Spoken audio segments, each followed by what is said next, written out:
this lead. Fever has this touch.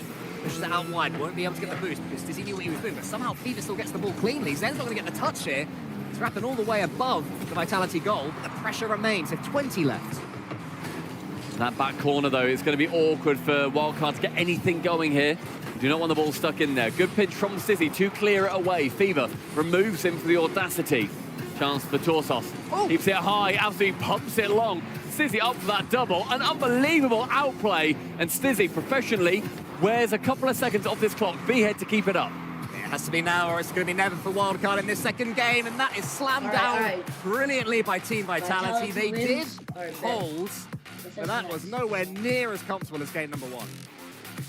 Sorry to keep bringing up the B stream here, Cole, but I keep glancing over at the screen over there. 3-0 in game number 2 for Foot Esports over Karmi. Wow. Both streams so worth keeping up. Make sure you have your eye on both. But Vitality dispatching of Wildcard currently. Karmi Corp being dispatched off. Yeah, no, and as we were saying, it does seem that Wildcard certainly have the chance to come to this party, but Team Vitality defensively playing an almost flawless series so far. Yeah. They are giving Wildcard pressure. They are letting them have a lot of the ball. The counterattacks are deadly. Wildcard take their time out here as well. They gain themselves 60 more seconds to talk it through. I'm surprised. Well, when you get shut down on almost every single one of your attacks, and it takes a play like that from Torsos just to work it through for your first goal, I don't know what you discuss here. I agree. I feel like if that game goes on for 45 seconds longer, Wildcard have got a genuine chance of coming back into it, and they're the ones where you want to keep it running. But Wildcard, of course, have the experience. They know what they're doing. I think you may as well take the time out here, don't get me wrong, because it's looking like Vitality may well just score 2 more goals in this next game, and that might be enough. So you may as well take it here. I think it's a good idea to. But I've been quite happy personally with how Wildcard have played. I think that they've had really good intention against Vitality. I've enjoyed what they've put forward. I think they are just getting outplayed when it comes to then the final man. Yeah, Team Vitality, I mean, this sort of counter-attacking playstyle where they're more than happy to give their opponents pressure, do you back that to be a championship-winning playstyle? I think it could be. I think there's definitely a world where, you know, you're able to not necessarily be that like crazy upfront attacking team and you can still do extremely well. You have to switch it up depending on opponent. I think for me, this is currently Vitality, not a canter, but they're not necessarily full sprint. They're putting in the legwork, but it's conversational pace. They're not going crazy for it. A trot. I suppose a trot. They're trotting. Well, proud French horses. Yeah, I think the problem with playing this playstyle, because they've sort of won EU events with this, but at a major, at a LAN, with the crowd, you know, when you get to that point, there's always one team that is playing well above themselves. You know, there will always be one that is performing beyond their usual capabilities, and if you try and play defensively against them, they blitz through. Next round. So Team Vitality is working for now. I would like to see them just begin to enter third gear. You know, add some more horsepower to keep up your trotting analogy. Very good. But we'll see. It's up to them. Let's see. I think right now, Team Vitality are doing what they need to, not trying to burn themselves out. Early shot, but Arnhead can save it away. As Wildcard play to get one of their fabled 2 wins that they need to go through to the World Championship. And any Power fans right now in the Chow, anybody from Power themselves, you unfortunately want your countrymen to fail and fall to any team in their group. Well, so far, that is exactly what's happening, and Sizzy keeps out another wave of wildcard pressure. Vitality penned back in orange territory, but fearless despite that. As Torsos pushes it to the side. Fever's already there. They pass the ball so well, wildcard. Bananahead gets the catch, wants to get past Dizzy as well, almost under him. The defending was true. Fever takes out one more, though. Torsos fakes it out towards Fever. It's going to bounce back into the middle of 50-50, well won by Stizzy. Vitality will build again slowly. They'll do what they've been doing all season. It's working. First minute, though, it's been a good intention from Wildcard. I think they're able to put a bit of this pressure on. Behead just about skims it over. One chance of the map board again. Torsos, a very brave call. A stunning pass back down. He misses on the first by the cherry, but then sinks it in one. That's the issue to defend on this. One mistake, one half clearance. Torsos surprised Zen by following through there. Zen's touch wasn't the worst in the world, but the way Torsos' position of all that experience made it a poor one. Wildcard doing their lead for the first time this series. And 2 goals in a row for them as well. Could be 3 if Fever could score an open goal. It's a really nice kickoff too. That ball falling perfectly towards Fever. Just can't get it on target. It would have been in if it was on target. First 90 seconds, then Wildcard with the first lead of their series for them. Fever keeps it going. Real chance here for Wildcard. Vitality have to wake up in this third game. There's a great touch there, pushed out wide Zen. Must have thought he was about to score. Sizzy keeps the attack going, wants to get the flip reset. No, instead he pushes it forwards. Torsos, the first line of defense, gets that ball to the side. Vitality have stepped up in the gears a little bit. Stizzy tries to tackle Fever there. Bananahead wins the 50-50 cleanly. The 50-50 game going to Wildcard. All the chances going to Wildcard as well. 2 minutes again, and we're seeing Vitality ramp it up that little bit more, making it a bit more awkward for Wildcard to defend. Boost stealing. Stizzy wanted to get that back corner, but it's already taken, I assume, by Bananahead on the backboard. Then he goes up for a dunk, Zen into the corner. Another boost steal. Bananahead playing in front of the ball. That happened with the last 100 seconds or so in the previous game. A lot early interaction in this third. Torsos has been the player, we were speaking to CJ, that throughout the season has been the one to really step up when Wildcard have been in these trickier positions. So far, I'd say it's Bananahead has been the key player right now for Wildcard. This team, they've really improved each game. Fever gets the touch into the corner.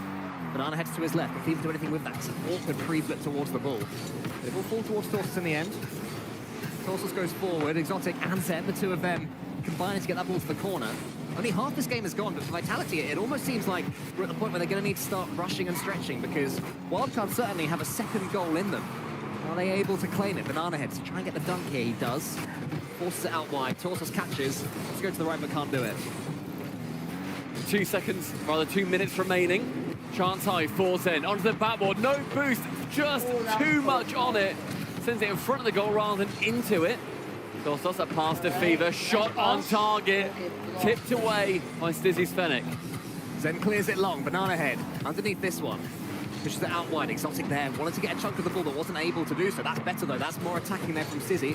Defending in the blue half. We're not really seeing too many opportunities for Vitality. Have they had a clear-cut chance this game? Not, and again, because it's another last-second touch. They're going for these solo plays quite frequently. I imagine Torsos may well jump here. He fakes out, not a solo play in the end. Sizzy's position very far forward. Risky, but the interception in the end not on target. First man to it will be Torsos. Ends up going high. Backboard, reset, double chance, and Sizzy seen that one before. Yeah, good save there from Sizzy. Knew what Torsos was trying. Fever has 100 boost. Can he go end to end? Diaz is here, but can Fever do his best impression? Instead goes to the side. Exotic up against Fever. I think he had a flip, but didn't use it. So track back towards his own goal with 50 seconds remaining. No need to go for the uber aggressive challenge. Then has the ball, has the flip reset, has the ball. To the top corner. It's safe for now. Sizzy's turn. Gets it over one.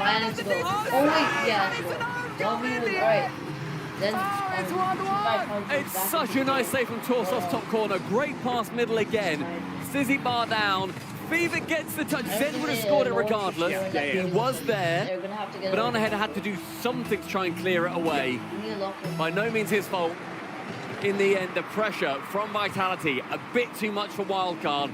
In the final 40, they start this run back to the win. Will it be the fabled 2 goals they've had in every game so far? Yeah, been questioning Vitality if they've been sitting back a bit too much, but they timed that one to perfection, and now Stizzy stands on top of 2 of them and completes the turnaround. Damn! It's a silly old dive in here from Bananahead. He's last man, the third guy. You need to turn back on that, fake challenge it.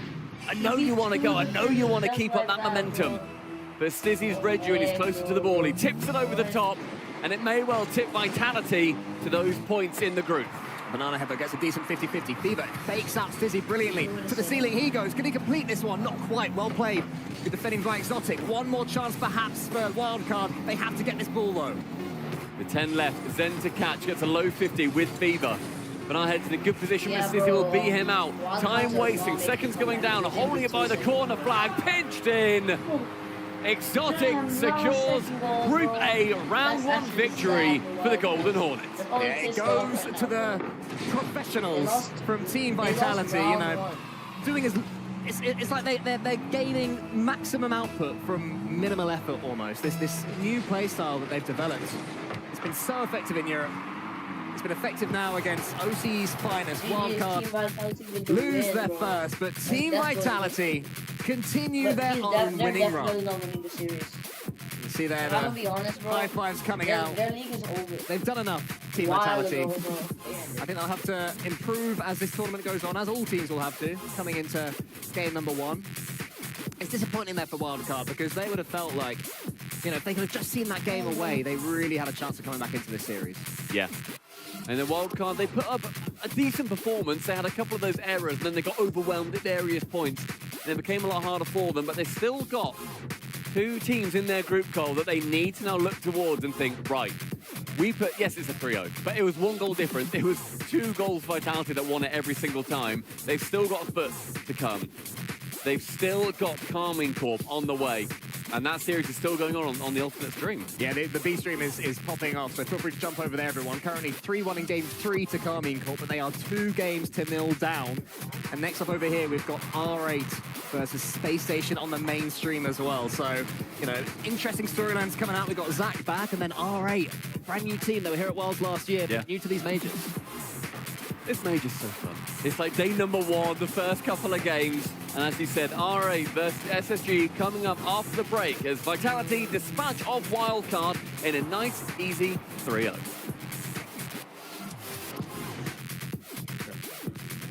I'm down here with Zen right now. We're trying to figure out actually, he was just asking about the KC score, because yeah, that match, I love how you just won and you're just concerned about what's going on over there. But congratulations first on the win. Every win is important here.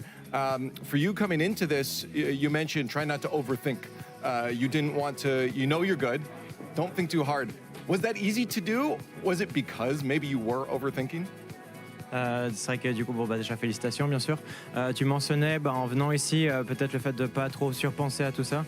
Bah, bien sûr une certaine confiance, mais essayer de justement pas trop penser. Comment est-ce que ça se passe finalement votre approche de ce tournoi?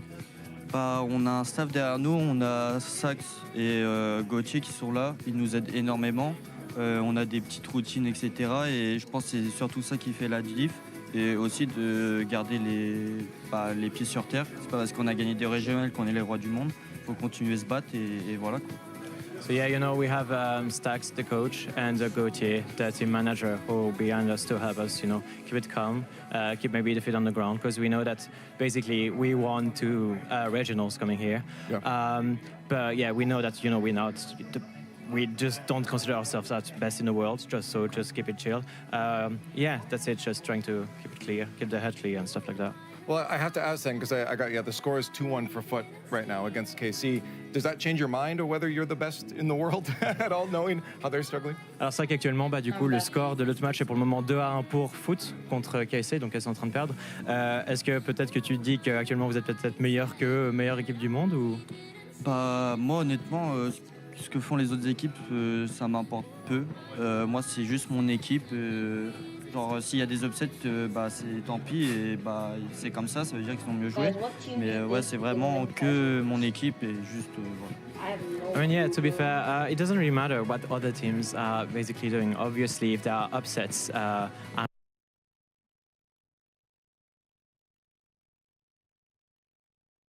mean, sorry for them.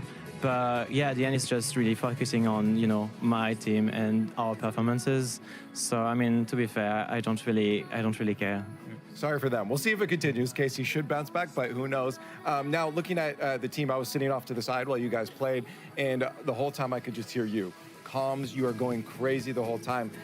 Is that natural for you, or did you find that it was better that you talked a lot? What was the course of action that caused you to kind of take the lead in comms? C'est vrai que si on revient sur votre match, on remarque que bah, toi, pendant les matchs, tu parles beaucoup, tu commes vraiment beaucoup, et c'est peut-être quelque chose qui a l'air d'être un peu nouveau de ton côté. Est-ce qu'au final, tu as réalisé que le fait que tu parles et le fait de tout ça, est-ce que tu as un peu pris cette conscience que ça aide ton équipe, ça t'aide aussi peut-être toi-même sur ta confiance?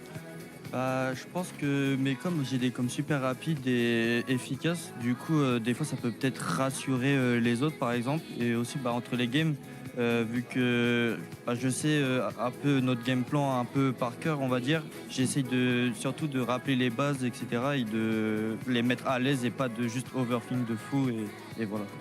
So yeah, I mean, I think I just realized that yeah, I've got very quick comms and very efficient comms, and I mean, it's just me trying to, you know, reassure my teammates I mean, I know our game plan by heart. I know exactly what we have to do, and just just reminding them of the basics, just keeping just our own game and just sticking to that plan. So I think it's just helping everyone and not just me communicating that much. Yeah. Hey, no, it's good. I would say very efficient. I heard it, man. Anyways, congratulations on the win. I'll let you scoot it off there, and you can go watch the rest of that B-Stream matchup. But that's what's happening. We have a lot of Rocket League A-Stream, B-Stream across the board. So many games of Rocket League that you want to catch all of, so please stay tuned for the rest of the day.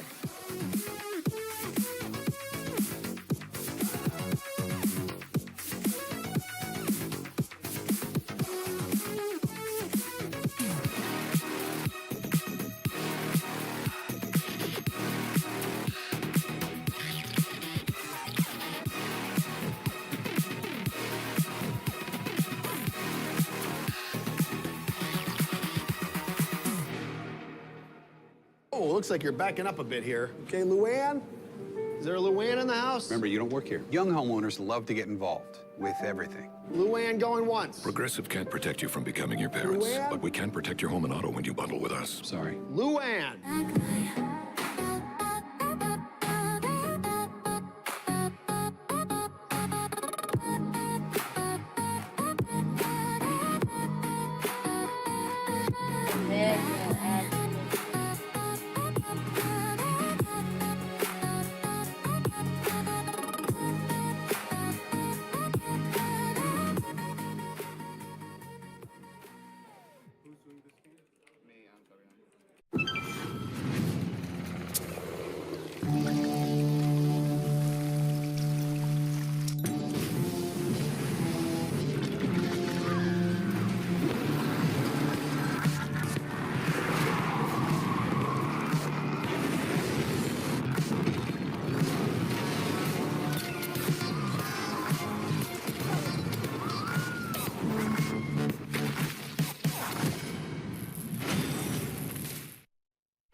I'm on my way to turning my ideas into realities. I'm going to help those who need it. I'm on my way to building new skylines. With real experience, real skills, and real connections. Right now. You're already on your way. If you're on your way to Swinburne. Next Gen, now. Every mystery forms a complex web. The people could use a hero. Let the best man live. Be in Paris. The undisputed MENA #1 have been very much disputed, finishing behind TRK's Twisted Minds and up-and-comers R8 Esports. This was no fluke. MENA's hottest new property knocked out Falcons in subsequent best-of-7 semis. They reached all 3 grand finals, winning Open 4. To now knock Falcons out of Worlds, R8 must reach the grand finals in Paris, so good luck there, but still an amazing run. Despite a tough run in Boston, South America sent the same 2 teams to Paris, but for the first time since the 2023 World Championships, Furia will not be the region's first seeds. It could have been oh so different if they'd beaten Made in Brazil in the Open 6 semi-finals, but SAD, Razebull and Astro had other ideas. Yeah. Oportunidade agora é pro Milton.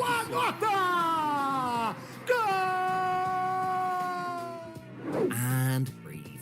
Torsos is back on LAN. After a tactical timeout in Boston, where Power came so close to escaping groups, Wildcard are back on the international stage, and they couldn't have asked for an easier group. OCE being OCE, qualification, and how have we not thought of that before, came down to a single grand finals in Open 6. Torsos, nothing! Across the banana head! Wildcard are going to Paris! To make Worlds, Wildcard must finish at least 3rd in their group, which, if the harsh violin note from earlier didn't make clear, will not be easy. APAC's best team remains clear, TSM. Credit to Kinotrope though, who pushed them all the way and were 1 series win away from taking their place. As the region's depth continues to grow, TSM will build on their Boston Major experience as they chase their elusive first series win. Oh, Sphinx is already up for that. He's already up for it. Get down! Get down! Sphinx, get down! 5 Fears didn't win a game in Boston, but they did take the reigning world champs to an overtime. After going perfect in SSA this time around, they'll do everything in their power to get that game win. Come on lads, you got this.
Two matches down and Vitality walk through wildcard, and this one Zen in peak form.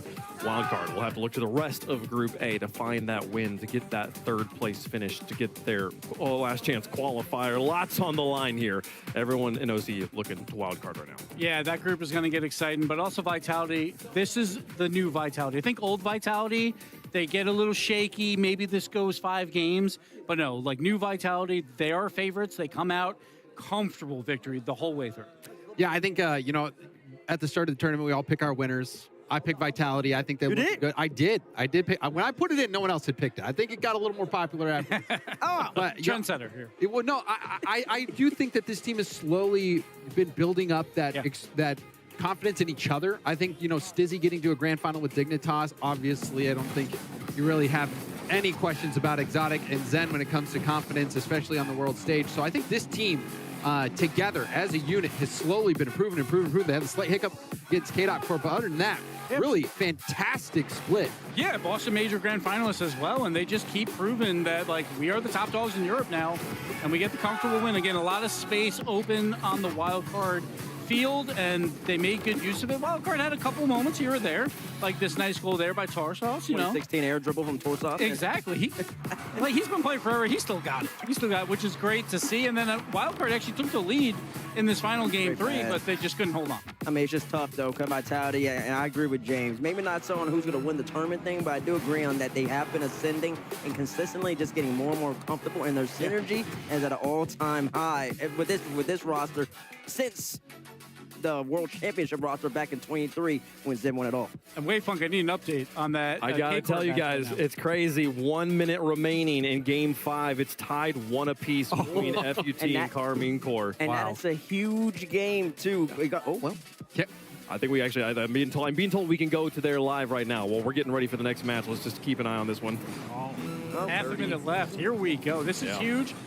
And Vatira almost hit a pinch save as well coming out. And this would be a reverse sweep.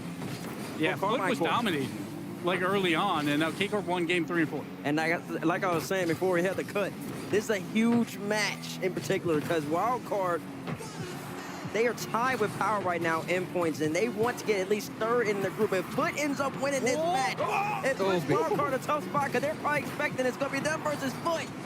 As they shuts the door on Avanti's shot, overtime, Karmine Corp. Gibbs was talking about it in the Grim Room. He said, listen, Karmine Corp, they lost their first 2 games, and now they're just going to start steamrolling, but they got to get this one, though, good. Yeah, we'll see what happens. K-Corp getting a lot of this pressure in this last half minute that we are watching, but we see Justin, obviously, Champions Field, he's made some good goals on this field before, so see if he can do it again. It's been a minute since Wave can technically be considered to be a commentary. And a caster move. Listen, Wave's a little quiet right now. I know you want to hear him do a little I'm locked in. Let's do a little line from back in the day. Trying to peer pressure Wave in a cast. I'm line for the boys at home. I don't know. I got watch the game. No one can see it, but as soon as teammates said that, all of us for the people at home, I'm going back to Kurt a little bit. The TV is very far away right now. I can't read any names. No, I can't see that one. Oh, okay. I have to get out of my chair to see that one. Yeah, trying to cast on a 24-inch screen 10 feet away. Wait, danger right here! Vatira, big save. He's going to control the ball as well. Ooh, the pinch out. That's a big clear. Now K-Corp can recollect all the boost on the field. Vatira hunting, didn't get anything. Atto 0 boost. That's challenge in the air, still makes it work. Well done. Let's see if Justin can get this ball out. Vati for the mid. Juicy a little bit late, though. I don't know. It's giving me a foot counterattack off this KC. Atto, though. Oh, it's a double save. Justin and Cheese just kind of sandwiched that ball between them. No boost on foot. It's going to be kind of tough at the moment for it. Really, just get this Cheers got space. Doing it himself. Almost gets the not going to work against Chronic. He's too talented. He gets a reset, I think, off of that as well. Oh, 50-50. Oh, but one demo. The slow play, Justin. Great save coming out, and will get the clear as well. Yeah, I don't know, but the pop, though. Here comes the counter. This bodes well for North America as well. But people have always been questioning the 4 seed, and also they were kind of questioning NRG Shopify's SSG because Foot would get games off. Oh my!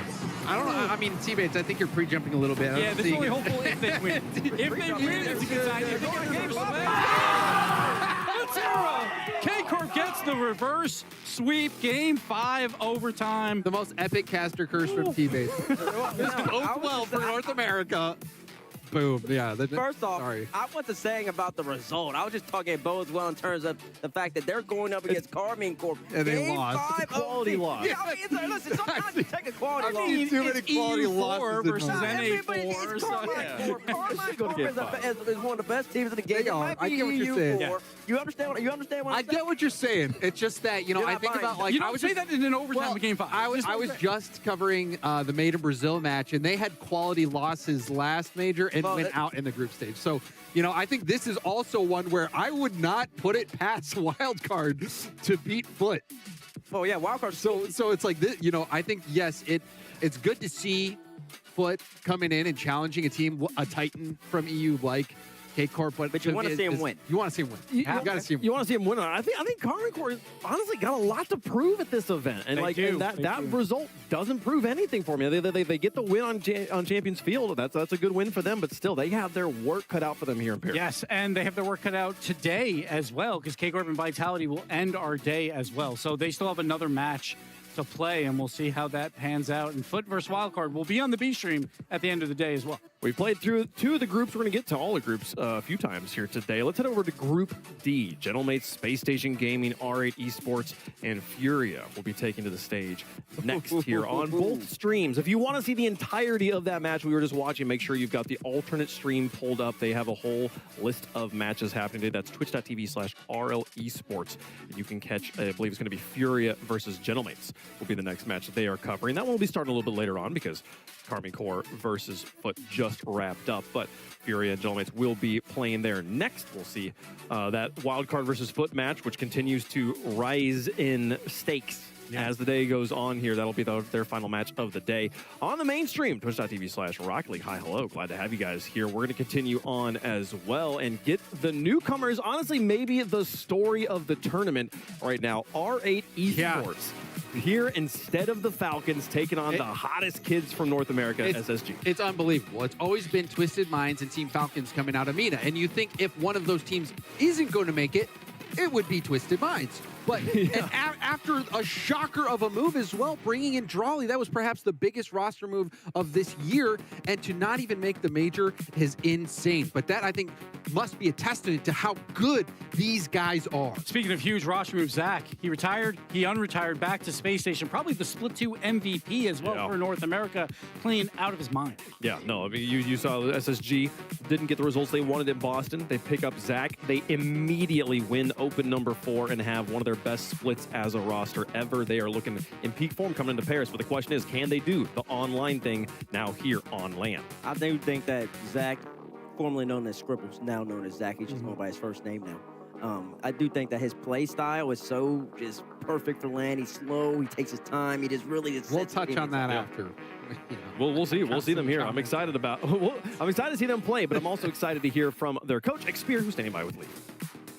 Well, that's good. I can give you that excitement. So we have Xpear here for the squad. Now, you guys, compared to other teams, seem very locked in. It's not as much of the pregame talk, yelling. It's like, let's lock in. Is that something that you guys have found has worked for the team? Yeah, it's very important since we had Copper in the team. It's something we used to do. Just locking in before the series. I think joking around, there's times for it. Right. But before the series, it's important we lock in and focus on what's ahead of us. Fair enough. And for you, I guess, at that moment, how easy is it for you to, I guess, step in and know when the right time to talk is? Like, do you ever feel like, oh, they need to lock in, I shouldn't talk? Like, how do you find that balance for yourself? I think it's just waiting a bit and just like right before the match starts, just get like a good talk. Sure, yeah. Talk about what's going to happen in the game and like situations. And then that's perfect for us. And before end, we just like stay quiet and... Right. Yeah. Hey, why not? Sometimes it's easy to lock and get that flow state. Now, I just heard the desk talking about Zach, being on the squad. He's back. How's that been? Again, overall integrating him in, looking towards a LAN environment as well. How's that process been? We've been happy, honestly. We were missing kind of a leader on the team. He was kind of that guy. Yeah. Like, especially with Reveal, he always liked having Zach around because he would tell him like to go grind and everything. So it's nice having a leader on the roster again. Right, yeah. That's awesome to hear. Hey, well, I'm not going to take up any more time. It's probably about time you get in there and give them some hype, so I'm going to let you do that and just say good luck. Thank you. With these boys for a long time. He was very excited to get Zach back on the roster, and it did pay off immediately. It did pay off regionally, but I think the big question mark for me you know, now that we have 2/3 of this team that had the epic esports World Cup fiasco, if you remember that, kind of stopped playing on the international stage. Was it Vitality? It was Vitality. Yeah. Vitality just kept going, beating them down. We've seen situations where these players on the international stage cannot bring it together. I think a lot of it is just a mental block for this team. But with Diaz, who's been on a major stage in 1v1s, you know, we've seen him almost, you know, he's like world champion caliber player, 1v1 player, super solid mental. I wonder if him being a part of this team now can help maybe change that in these big moments. It will be interesting to see, but I will say, after they got slapped at EWC, they did perform at the World Championship. Yeah. In Lyon, the SSG team. They did bounce back, and I do think just taking time away will benefit them. On the other end, though, this team in particular. Talk about these boys. Talk about these boys. Oh, We're looking back at SSG here now, but I do want to talk about R8. We said the story of the tournament here, Bates, and we're not, and then we're just talking about SSG this whole time. Yeah, they won Open 4, and then we were like, all right, they're pretty much guaranteed to make it through because they don't lose to anyone outside of Twisted Minds and Falcons. They are a very consistent team, and then what do? They keep performing through Open 5 and Open 6, and Twisted Minds did better them by the end, but R8 Esports, they are the reason why Falcons are not here, and that is huge. Falcons, if they were here, are a top 4 team again. They're not, so R8 needs to show that they are now a top 4 team. If you look on Liquipedia all time, they have played the Falcons. R8 Esports has played Falcons 16 times. They are 2-14.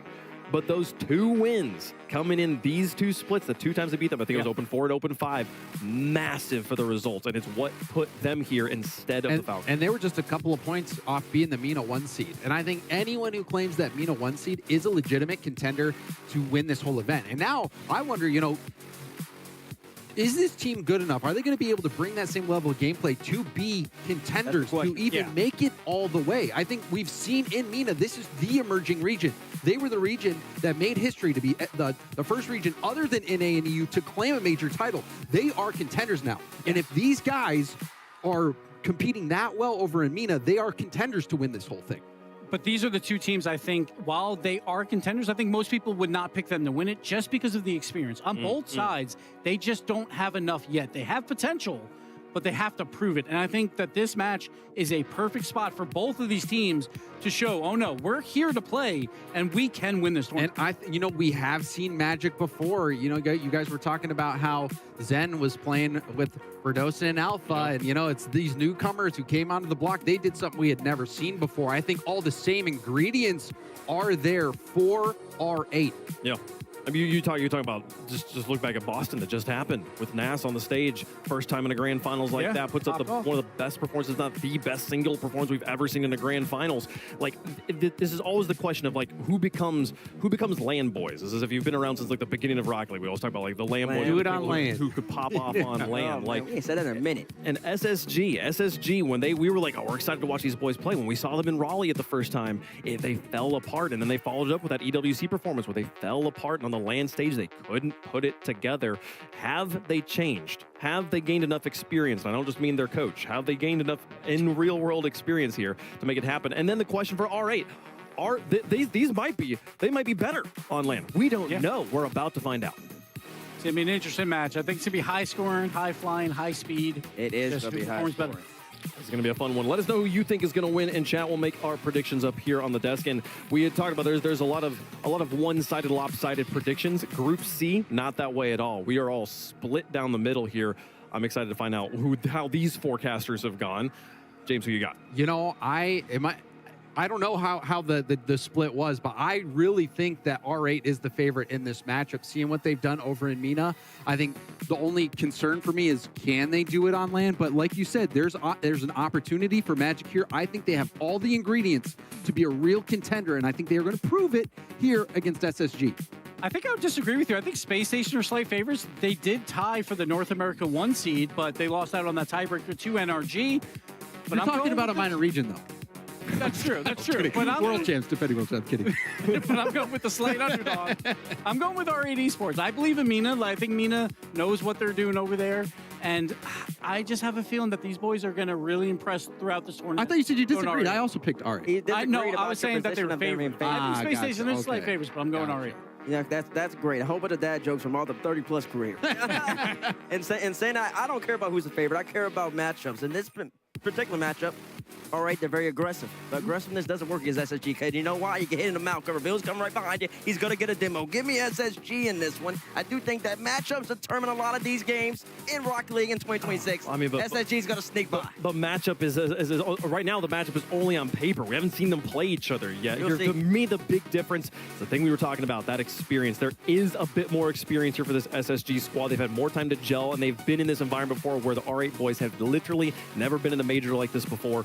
I want to see SSG come through here. I think that experience will be the difference maker. We'll see R8 level up. I don't think it happens here for match number 1. How does the coin feel about it, though? SSG on one side, R8 on the other, and it's going to come up R8 for the coin, so we're split on the desk. Looks like it's going to pull ahead. Going to go that way as well. How does chat feel about it? I don't even know which way this one would possibly go. I think there might be a slightly stronger Middle Eastern demographic awake right now, but no, it's going to be SSG narrowly the favorite. It's split on the desk. It's split in chat as well. Let's get into it, folks. Group C, looking like the most difficult group to emerge as the number 1. Most difficult group to make sure you're not the number 4. We're going to start differentiating the teams from each other right here, right now. Welcome to the Paris Major at R8 Esports. You got SSG in front of you. Let's play some Rocket League. We continue on through the group stage at the Paris Major. Our first North American versus Middle Eastern matchup, and it's R8, the new kids on the block here at the Paris Major, up against Space Station and Hercules. The desk set it up well. Lots of land disappointment for the Space Station squad, but new horizons for R8. Oh yeah, R8. It is fresh blood out here for this team, especially here in Paris. Like we said, we've got some fresh faces for us out on the pitch. The same can be said for SSG. The infamous unretiring of Zach coming back onto the field, and we're gonna see if that changes anything up for this squad on land. Shot on target and in though. It's a different story for R8, same one for SSG. And the sparks continue to fly for this team. Mohamed picks up the first one, and Abdullah will pick up the assist. Space Station get caught out on their third man on the 50-50. 20 seconds or 19 seconds in for Space Station, already down 1. I'm expecting a very aggressive play style from this R8 squad too. I think many people have to have that against SSG. They are known to be pretty intense. We already got a few opening demos here from SSG as well, but a lot of counterattacks being cut off right in front of the net. Another shot on target, sent out into the corner. Saw the double commit earlier from R8 with nobody around, but free touch for Ghazi. We're watching a little bit of Ghazi and Abdullah over the last year and a half, feeling that they were going to find the right squad. They were eventually going to get over the hump. Granted, it comes with that old Falcons squad breaking up the Twins and TRK, and that just kind of opened things wide in the Middle East. But look at the push here against Space Station, who are struggling against that push, or actually unable to get to this ball.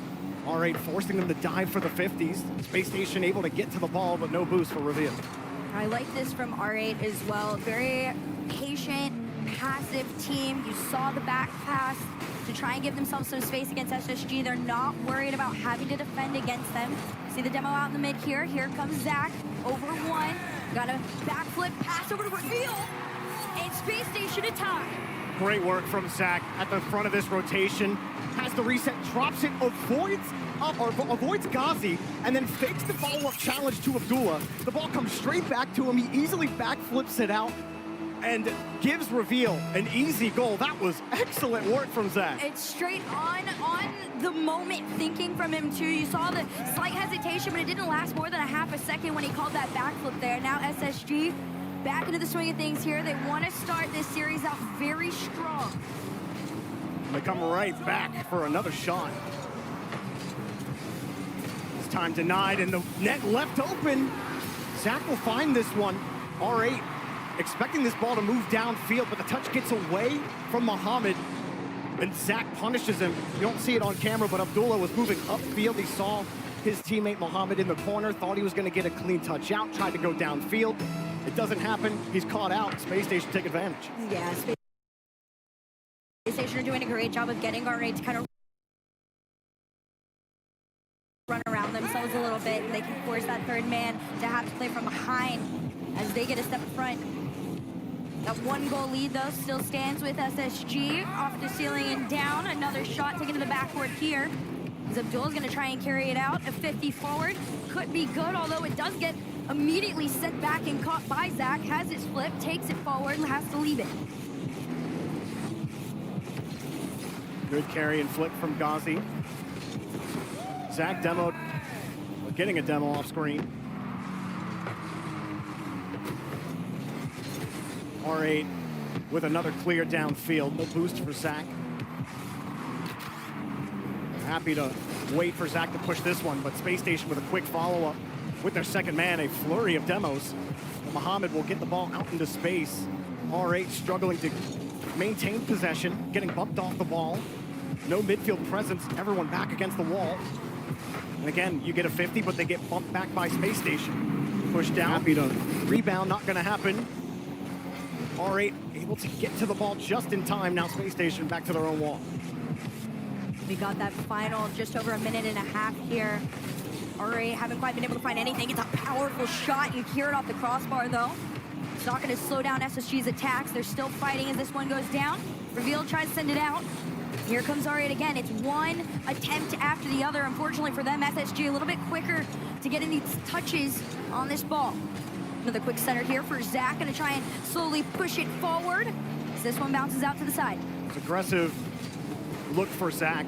Had no boost on the play. That might have had a chance for Ghazi, but he didn't have any boost. Nobody commits on the bump. Reveal. It's a whole tie up here next to the box. Abdullah comes away with it. Flicks by one Space Station defender. That's all he's going to get. A demo and some boost. Diaz throws it away, and R8 have the ball from the midfield. Ghazi going forward for the bump. He's got one, but he also gets bumped back into the ball and stops its momentum completely. R8 still left without a second goal. That one touch there from SSG might have kept them in this lead. Final 38 seconds approaching. Just over the top, Abdullah makes the fake. This one bounces out in the corner. They gotta remain in control. Final 30 in front of R8 to try and catch up. They go for the center. No connection on the touch. Good idea on the pass. Space Station did have coverage options. Wifty leaves a free ball for Abdullah. A ton of boost though. Final 10. Diaz with the catch, just has to play for time. Muhammad back to Ghazi. Keeping the 50s. Man downfield for the bump. It's just enough. Abdullah will get credit. But he's got a headhunter helping him. We've got a tie game. 2 seconds in a dream from this R8 esports squad. There is that connect that they were trying to find earlier. They go for the replay on that pass, and it pulls through. Muhammad, excellent heads-up play. Getting that bump downfield. An easy save was going to be coming for Space Station. And instead, we're going to overtime, ripping the Game 1 win away from Space Station. Let's see what we get off the kickoff here. 2 forward. Up into the hands of Zach. Half a tank to work with here. You see Diaz was already up trying to make some noise. And SSG, they want to go for the quick, aggressive play, but R8's got a beat. It's a wide shot from R8. That was a chance R8 definitely want back. You had a clean look at the net. Wasn't on his cam. Wasn't sure how he was seeing that approach, but certainly had places to shoot at. Now downfield, Diaz will get the catch off the ceiling. Too heavy though. Needs some support. He did get it. Ghazi gets punched back. Muhammad forced to find something towards Abdullah, but Abdullah gets stolen. Space Station just closing the gap quick. But one demo moves it back downfield. And a hard hit from Space Station. But Ghazi ready to return fire. Abdullah off to the corner. Zach was on the backboard, ready for a shot. Ghazi, good touch up to the ceiling. Has the 50 down. R8, good ideas. Unable to really wrest control. Here's another ball from Ghazi, but just in time, Reveal gets the second touch. A fake challenge. Diaz had to commit with no boost. It's really interesting because R8 is definitely going into a lot of these attacks with a plan. They're just slightly off the mark right now. SSG finally some breathing room as this ball enters the other side. Demo could open things up here, but no center for SSG. Muhammad getting it by Zach. But Space Station's so quick on the follow-up 50. Zach is harassing the whole back line. Setting it up, it's denied. Muhammad. Excellent save and a clear for R8 downfield.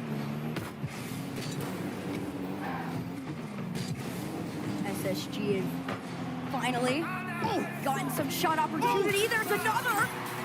It's gonna be the pass back to Reveal. Straight in net. SSG Wow. This one in overtime. I mean, Zach just squeezed that ball off of Mohamed's car, and it heads towards the net, forces the second defender to have to make a save, get a clear on that angle.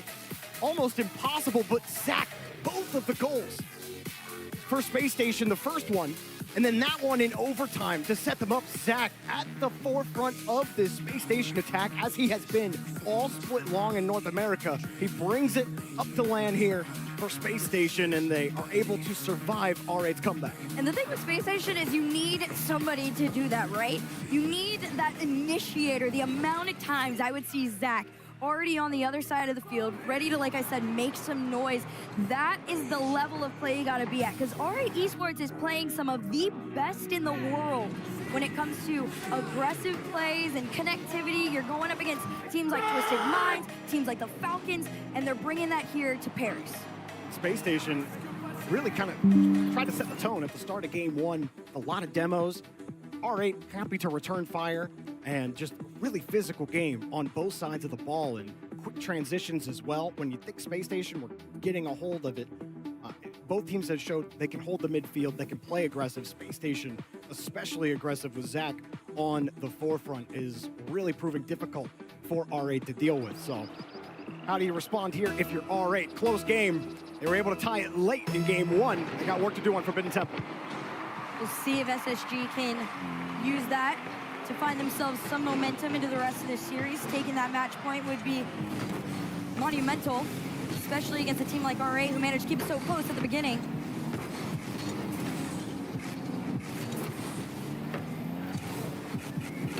Reveal, not much to do in the corner. Mohamed with a couple of critical saves for R8 late in that game, and like just decided to not go for that pass or something else. I have to look at his cam to really know. Here's Abdullah.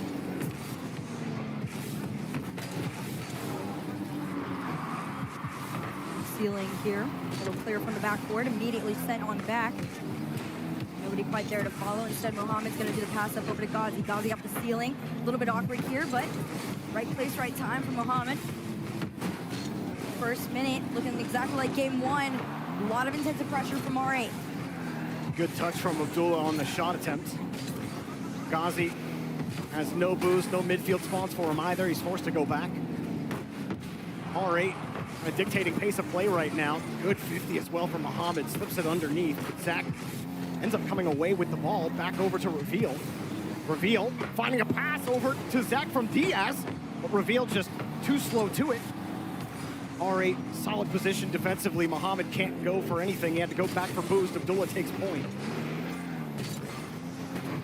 A lot of Space Station run into each other there. Might give a chance here for Ghazi. That's what I was going to say. There's a lot of, I don't even know quite the right word, because they're not necessarily confused. It's just not the cleanest we've seen from SSG. Mind you, this is a squad coming off of a second place win over in North America in the Open 6 here. So they're trying to hold themselves that standard of play, but this isn't quite the same SSG that we got in the last Open.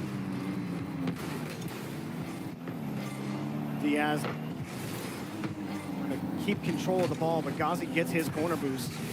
That was a nice wave dash from Abdullah initially, just couldn't follow it up. Space Station slowly start finding their way, dictating the rotation, getting a couple of these 50s. Winning those corner boosts have proved difficult. They've had to move back a little farther than they wanted to, but R8 just left the door wide open, and Diaz bounces it off the post. Right in, 1-0. If you're R8, you can't double commit like that. You saw those two go all the way up, and in turn, it leaves Ghazi a little bit awkward. Worst comes to worst, he already had 5 boosts in the tank, so there wasn't a lot left for him to be able to get back in time. You see the yelling coming from Zach. On top of everything else that you are dealing with on the field, off the field, you got to worry about getting yelled at straight to your face. That's not the only time we've seen those double commits without immediate pressure from Space Station. R8 with Mohamed almost found a goal himself, but banged off the bar, saved by Reveal. R8 will hold here, off the wall. Mohamed forces the 50. Ghazi's got no boost. And Reveal happy to go get that midfield boost, play the challenge. Comes straight back to Zach. Light touch to Diaz. Too high. Reveal went to the right side. R8 will go the opposite way. Ghazi. No follow-up touch. You saw Muhammad. He was playing that clear. No easy follow-up for R8. That goes straight back to Zach. Looking for Diaz. Diaz leaving for boost. Broken plays on both sides of the field. It's R8 who need to respond. Big clear out here from Zach. Immediately sent back by Ghazi from the ceiling. He wants to make the catch on it, but Reveal a little bit faster on this one. Sets up for SSG. They tried it 50 on through. Demo that second man there on the line of defense, and they force themselves back, actually. It's Ghazi all the way to the backboard. It's a good back and forth between the two, but unfortunately for R8, you are still trailing by that one, and one's starting to feel a lot more like two with just a minute left to go. Muhammad trying to outmaneuver Diaz. Proved impossible. Still they get the ball. Give and go back to Abdullah. Looking, Zach takes his time. Knew he had just a little bit of time to really size that up. Make a 50 difficult for R8. Ghazi flings it out, just boosts his way downfield. Double tap for Muhammad. R8 with another late equalizer. Straight confidence to the power on the flick to make the pass, and look at this read he had gotten and recognized that Zach had already committed to the play. Zach didn't quite know where it was going on this one. Very rare space given to R8. Made perfect use of it. And Ghazi just kind of closed down airspace. He got that touch and he decided, I'm just going to go for a bump. Now, Muhammad, to get it in Alterhouse Space Station, tried to get back to that ball. R8 with some good pressure opportunities, finally collect. Space Station have Reveal. Again, R8 are there at the midfield line.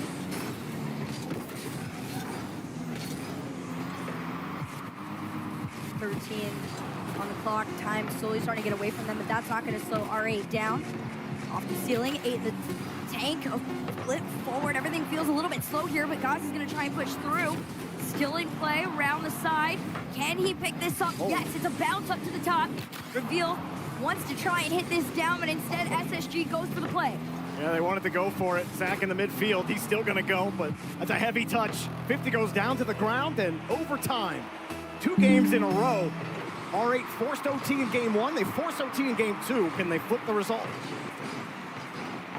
See here. Pretty similar story. From South Coast to the center, just a little bit too tight on the shot. Good one nonetheless. Abdullah has some scary ones that he can throw out. Saw Muhammad hit a nice double tap earlier. Zach, he led the charge in game 1 on 2 critical goals. Now last back is Diaz, has to avoid a bump. A bit awkward, but he's got time and help. Still awkward. There's a double commit from Space Station. He decides to leave it and drop it down. Saw nobody else was going for it. The worst thing he could have did was hit it into R8. Good touch from Reveal. Gets over 1. No dunk, too high. R8 get back to the ball quickly. Muhammad stays underneath and tries for the bump at Space Station. You saw Diaz just, all he could do is avoid it, but good follow-up from Zach is all he can do. It's a heavy touch from R8. Space Station still looking for a way out, and they can't. R8, open net, easy goal, and we've got a series. You could feel Space Station 2 almost starting to fall behind in terms of their speed in the entire situation here, and as soon as R8 see the gap in the defense, just a little bit too far forward there from SSG, it was all theirs. R8 really shading what they're gonna do behind the ball, but they keep picking the same option, which is, you know, I'll twirl my car around. Am I gonna drop it down for a 50, or am I just gonna fake and leave it? And they go for the bump instead. They take that option every single time. Space Station good enough to at least adjust and avoid actually getting bumped. But it makes the rotation so difficult when you constantly need second man to come in and help out on that bump. They just were facing so much aggression there from R8. And having that switch made a huge impact on what SSG were able to do. If you take note of it, Zach, 0 shots to his name. A completely different story than what we got in game 1. So incredible adaptation from R8 Esports, recognizing that what they do slows down Zach. That's the impact player to watch out for. And it's going to be on Diaz and Reveal to kind of work their way around and honestly kind of play whack-a-mole with R8, right? You need these confusional pop-ups against R8 to really be able to keep up at a time like this. Well, R8 having that crazy split after TRK and Falcons split, opened the door wide open in the Middle East, weren't able to really get over Twisted Minds in any of their series over the course of the Opens, at least consistently. But still, you had a feeling watching them play that they were going to be a threat no matter what. Absolutely a team to watch. And they're showing you right now against Space Station, who haven't really, it's not that they've looked poor. And here's a great touch here from Diaz to score the first goal of the game. We're getting the exact Space Station we were expecting. And this one as just a mistouch from Mohamed, trying to help out his team to get reset, but as he pre-flipped into the ball, got on the wrong side of it, gave up an easy touch and an easy goal for Space Station. An absolute swarm by SSG. Tend to expect from them. Mohamed, pinch off the ceiling, or off the backboard, excuse me, tries to make another pass. They go for the same play twice, nothing to show for it. First 30 seconds, SSG had a moment, but R8 has 2. Awkward it was. That demo, I think, should have helped them out. Almost looked more awkward there on the back wall. Reveal, drop in front of the box. What a pass from Reveal, and Diaz picks up his second goal. I like how close they play this too. It's a really solid 50 that puts them forward, and Reveal sees that if he can get up in time, make that center, that shot is all theirs. After he sees the defender go back near side of the post, he has to defend the shot. You have to respect the fact that Reveal could shoot that ball, but he still had Diaz sitting there top of the box. Also in traffic, the pass has to be perfect, and it was. So 2-0. More than Space Station have been able to get against R8 so far this series. R8, nothing to look at. Good clear from Space Station. Another big clear here from R8. Done a great job of actually being able to get those when they can and following them up. Here comes Ghazi again. A lot of boosts to work with. Having that control in that pocket there, by the way, is going to be really important for R8. They've lost it a handful of times, and that's allowed SSG out of their own side. But the moments that they do have it, they tend to stay in the orange. Zach already up on one. It's a wide shot. Nothing off the back, but Diaz there to clean up. And it's the same thing we saw. It's SSG lurking around Zach, being disgusting and annoying on that back line of defense for R8. And they are feeding Diaz. He's got a hat trick to his name. Zach won't get an official assist on the board. We really need to do something to fix that with these demo assists, how critical they are to scoring a lot of these goals, because Zach doesn't get any points for that. But either way, he was instrumental in getting it. Reveal somehow gets the assist. A very comfortable start to game number 3. Started with R8 with a desperate-ish error. R8 have had a couple of those errors where we've seen 2 open nets, one in each of the first 2 games from them. Space Station having trouble here as Ghazi will get 1 goal back. I absolutely love this. I mean, granted, yes, Zach managed to pick up the pad. He actually, if he had positioned himself a little bit lower, he might have been able to get the save on this, but it's the timing on that shot. That ball skipped out too. Like, Ghazi's got to get a good handle of that. He gets to the far side of the ball, pops it up nicely, able to maintain speed with it to follow up that 50, because shooting that at the angle he was at was going to be a difficult one initially, but it was a good catch. Now R8 have started the clock on Space Station as Ghazi's 50 gets to the top of the box. Mohamed taking the patient approach to that 50. R8 are able to keep Space Station out of the blue half. That just rips right by. Space Station send 2, and it goes back to the blue corner. SSG just trying to hold on to that 2-goal lead right now. Second half of the game is in front of R8. That demo on the back line would have allowed SSG to push in a little bit faster than they wanted to, and instead Abdullah was able to slow things down, get his team out of their own side. There's that pocket I was talking about. That is a major plot point of control between these 2 teams. And SSG, they broke out of that one with a win, although control was short-lived. It's Ghazi around the corner, 50 out center. Here comes Mohamed, gonna send it back, tries to make 1 pass, and it's wide. Good idea. That was a tight window. Pass has to be perfect on Mohamed, but he had to stretch for it. Doesn't matter. They make it work, and Mohamed gets his goal anyway. As you see Reveal trying to time that flip, but he flips into the ball early, and that makes the follow-up 50 afterwards for Abdullah. Easy peasy, great work for Abdullah, and we've got a 1-goal game.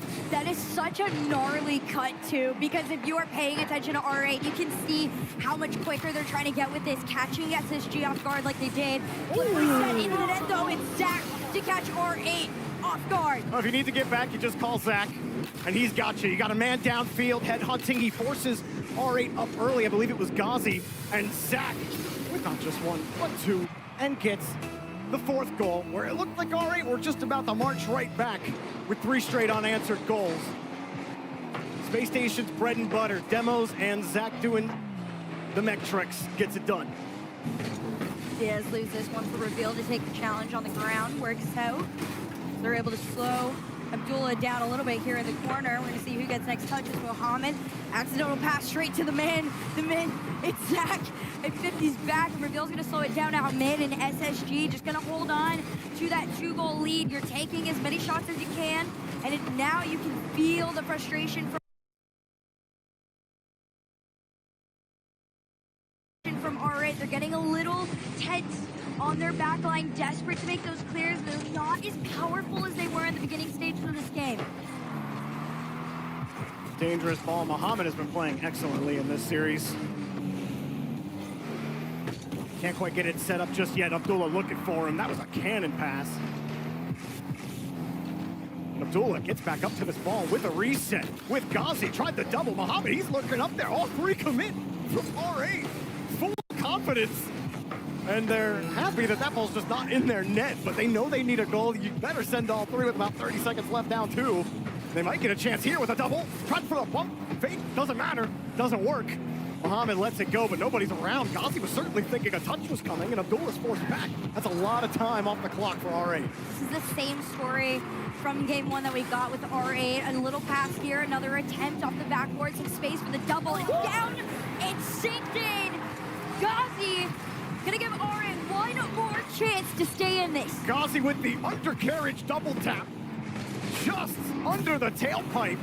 Beautiful touch and setup from Abdullah. And R8, they just don't quit. They just slap that ball as many times as it takes. 5 seconds. They try the quick cheetah. Mohammed with a full tank of boost. Abdullah playing the wing. The Space Station are up immediately for the challenge, but Abdullah refuses to let the ball touch the ground. Do we get a 3rd straight OT? We'll need Ghazi to get a pop-up and some help. We won't get much of it. 50 gets down to the ground, and Space Station put R8 on match point. Oh man, I mean, in those final efforts, you could see why R8 has 4 top 2s to their name. They came in, I believe, 1st place in the Open 4. They also just came off of a top 3 in Saudi E-League before arriving here. This is a team that is not afraid of having to fight their way out to the top. Yeah, priming. Exactly. And you can feel it. They want it. Ghazi especially. Ghazi is, I just want to go fast all the time. Even when he's controlling the ball, he's like, all right, pre-flip, hood touch, I'm still moving supersonic and I'm carrying this. Don't care. Supersonic all the time. And it has worked a lot of the times, but that aggression can bite them sometimes, because even when it's not late in the game and they're down 2, we still see them double committing on the back end, or they hard commit together. You love a team that hard commits together, but you gotta pick and choose your moments. R8 were able to fight their way back in this game. But excellent work from Space Station, taking advantage of a mistake at the start of the game and then creating their own magic as the game went on. R8 almost fighting back, getting that 2nd goal. Beautiful pass out to Mohammed from those 50s from Abdullah. And then near the end, we don't see the Zach goal, even though that was definitely the best goal of the series so far. But it was crazy. Either way, R8 will call tactical timeout here, which we have now in best of 5s. I feel like that is a valid call too, especially like you said, we get them in the best of 5s now, and it has been, I feel like, changed things up a little bit, especially for a team like R8 that's being able to go, you know, almost toe for toe with SSG a little bit, but you are debuting at a very intense LAN. To be fair, you have to take that into consideration. I mean, against a team that's also trying to prove themselves still. Exactly. Space Station have been to LAN a couple of times, but we heard it on the desk that this team has come to LAN, failed. Had expectations, failed. Time and again, but they've gotten better. Zach comes back to the team, Diaz is on the roster now as well, and you think maybe this could be the iteration with how they played in North America this coming season. R8 are putting them through the paces. Space Station answering the call so far. I mean, you heard it in the interview if you guys watched some of, I believe, the interviews before we got to this one, but players from NA have said, you know, this is some of the most competitive Rocket League we've seen all around the world globally in quite some time. So R8 just continue to prove that. Same with SSG off the kickoff. We'll see what we get here. 3 foot almost. Same it thing. looked like they were going to sweep K-Corp for a little bit, and then K-Corp did K-Corp things. But still, you kind of making sure your eyes are glued to your monitors or your TVs if you're casting it to your TV. Wherever you're watching, thank you, because Diaz put the ball in the net. And Diaz, that's 4 out of the last 5 goals for Space Station belong to him. But that soft touch from Zach. No rebound, making it easy for R8 to jump up to. Instead, they're still coming back. Now it's just awkward as they're both sitting in front of the box. Nothing they can do, and Diaz just rips it on target. It's such an SSG play a little bit. Like, it's kind of becoming their thing to have those 2 players just make the cuts, make the turns. They're ready to just completely bulldoze into your net if they need to. Reveal 3 to work with here. Most he can do is try and carry it forward. Does his job, his part. Diaz up next. 50 down center, though. Good for R8, but bad for them because Diaz still stayed. It's the same thing over and over. If you turn your head one way, you gotta be looking behind your back still. I mean, what's Ghazi doing there? No, behind his back. Ghazi has a teammate there, and he just barrels into his own teammate as he's backflipping into the ball. And there's no world that should be a goal if you're R8. They crumble under that pressure in front of the box. And Diaz, you're right. I mean, he gets another one. Diaz, I don't think he's had to work very hard today, but hey, you know what they say, get as much production per dollar as you can, or production per goal, and he's not really doing much. Getting a lot of goals, though. They're saving him for later, all right? He did have a good 50 on that play. I got to give him credit for that. Another big shot here and a clear for R8 Esports. I like the catch from Diaz. Done an incredible job, although that one 50's out straight onto the goal. Zach clears it out. But that 2-0 lead right now for SSG gives them some breathing room, although this clock feels much slower than it did before as far as being able to hold on to this lead. R8, what's the plan of attack? What worked for you in game 2 was just the ability to control the ball, and fake your approach, shade your approach, and getting a lot of on-ball bumps, leaves for your teammates. Really seen much of that. Space Station all over this ball right now in the first 2 minutes of the game. You think maybe if R8, a couple of their mistakes, they don't happen, then maybe Space Station doesn't really push the needle forward on them so hard. Had not been the case. Been some great plays from all 3 players of R8 working together on offense. Ghazi, nice backboard read on his undercarriage. Mohamed with a really good double touch earlier in the series. Now Abdullah, not any boost and almost an own goal. That should be in, and it's in. Mohamed finds another one. R8 will capitalize on the Space Station error. I think everybody's minds had the same thought. That should have been in, and Mohamed recognized you just laser it on through. You got the chance, all 3 members of SSG committing to the ball. That's a rare sight to see, by the way. I don't think they were expecting the blind side attack on the ball, but he saw the pass coming, thought he could take it. Either way, the ball did not go the way he wanted it to. Now Space Station want to get that goal back with a bump. Wasn't able to get the bump, wasn't able to get by 1. R8 have been able to fight back in every single game so far. Weren't able to tie the last one. Ghazi leaves it. It's good enough. Diaz on the save, sends it downfield. There was a demo, leaving the net wide open. Diaz keeps on collecting eggs in the basket. And his teammates happy to give him everything. Another demo opens it up. I was gonna say, that demo not only opened it up, but it really just, it made it feel even worse. The spawn in, just a half second behind, could have changed things entirely. Granted, 2 minutes is more than enough time for R8 to be able to get back into this one, but they need control of this ball again. Mohamed, low boost and some contact, but it's not gonna be much with another SSG clear.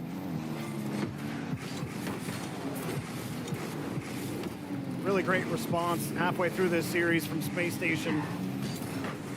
Even though they've had a couple of interesting looking advances, not sure what the plan there was from Space Station.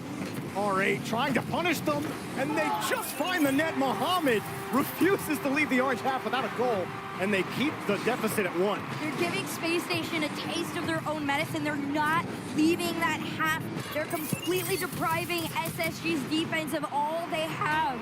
I thought you were going to say taste of their own medicine of just capitalizing on R8 mistakes and just Yeah, what's going on in front of the box? We're just flying all over the place. Psychology. They're doing it back to them. Yeah. You don't know what's going on at that point.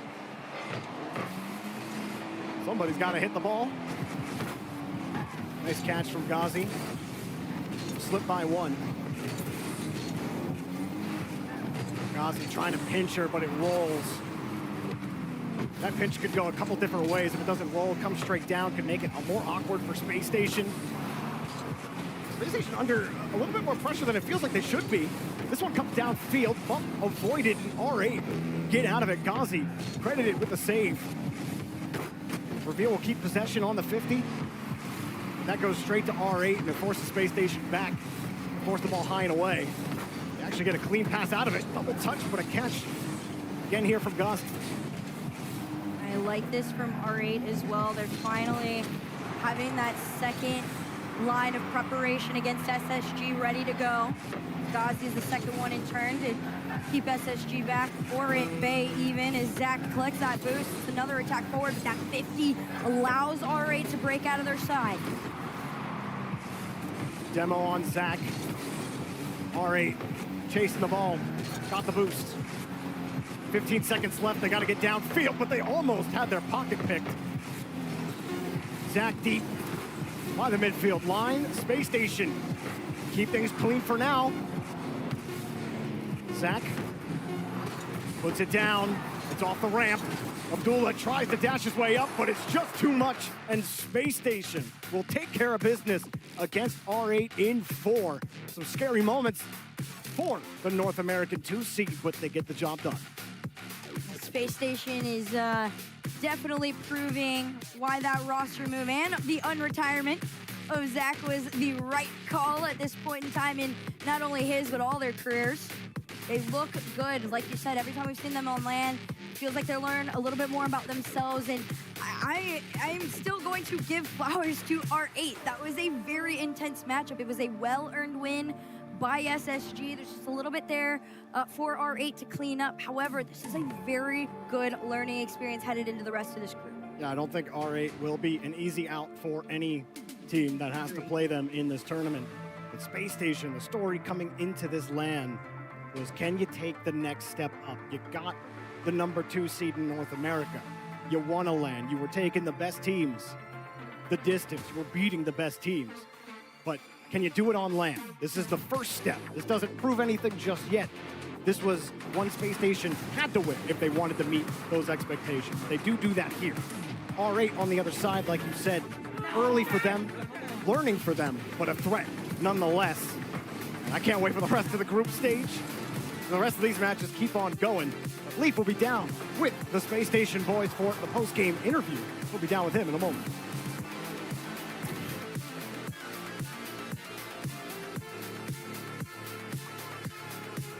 Well, the moment has passed, and we are here, and I'm with Zach from Space Station Gaming. Congratulations, Zach, on the win. Hey. For your squad, I mean, I talked to Coach Exper just before this. You guys have kind of a lock-in kind of method. You know, we see other teams will get a little more hype beforehand. You guys have a very cool, calm, collected demeanor. Is that the same of what's going on in your head, or is it a little more chaotic up there? No, it's definitely calm. Like, we all try and keep it calm because we play the best when we're just calm and composed. Fair enough. Yeah, no, I want to ask your journey, you know, stepping away, coming back. Can you walk us through, you know, kind of how that was for you and maybe revelations you had that, yeah, you want to be back in? Yeah, I mostly just, like, stepped away because of school. And then... Which is fair, yeah. Yeah, I realized that, like, I enjoyed the game more than I thought while I was gone. Mm-hmm. And this split really lined up with school, so I want to come back. That's awesome. That's good. Sometimes you need a little break from the things you love to realize why you love them, right? Yeah. That's exactly it. No, that's good. Now that you're actually back on LAN and you're here and you're getting, you know, first dub, how does it feel? I mean, like, again, you got that calm collected demeanor, but you got to be getting excited inside for sure. Yeah, of course. It's amazing to be on LAN again. LANs are the best part of playing this game, so it's amazing to be back here. Yeah, are you looking forward or getting a little anxious about like crowd days? Because this is a good step into it, right? Just excited. Just It's gonna be excited. so much fun. No, that's awesome. Hey, I guess just for the Space Station fans out there, I mean, like, what are they expecting from the squad? You look good out there. R8 gave you a bit of a fight, but you guys are looking calm and confident. What can they expect? Just the same. We'll just keep playing the same, keep playing calm, mechanical. That's about it. You know what? Just keep doing your thing. I like it, Safari. You got a dub. Congratulations, and keep that up going forward. And because speaking of going forward, we got a lot more Rocket League coming your way, so please stay tuned as we get through day number 1 here at the Paris Major.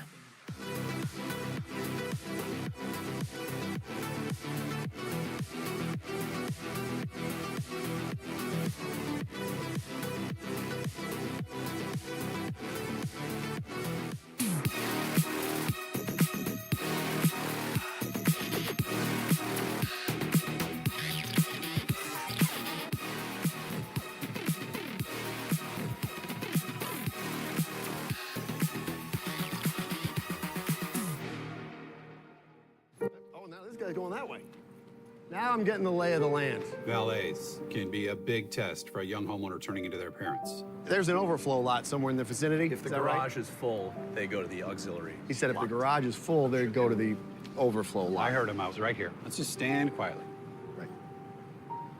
I bet you guys have driven some great cars, huh? Progressive can't protect you from becoming your parents, but we can protect your home and auto when you bundle with I us. think you might have brought the wrong car. We had the red convertible.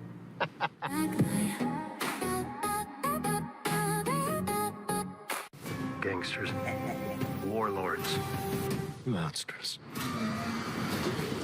they're coming for us. Are you scared? You should be. Let's go!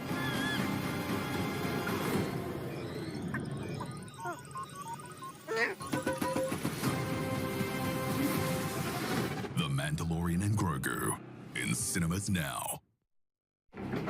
I'm on my way to turning my ideas into realities. I'm going to help those who need it. I'm on my way to building new skylines. With real experience, real skills, and real connections. Right now. You're already on your way. If you're on your way to Swinburne. Next Gen, now. Every mystery forms a complex web. Monsters on the loose! All you can do is fight to keep the chaos from your door. The people could use a hero. Well, I hope they find someone. You're the best man live.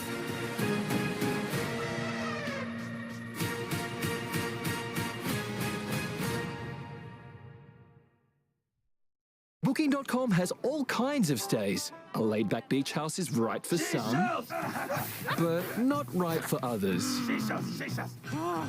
Find exactly what you're booking for. Booking.com, Don't believe in capital letters, SSG began the split with a bang. Sorry, no caps, with a bang. One more on target. Zach the redirect right past Atomic.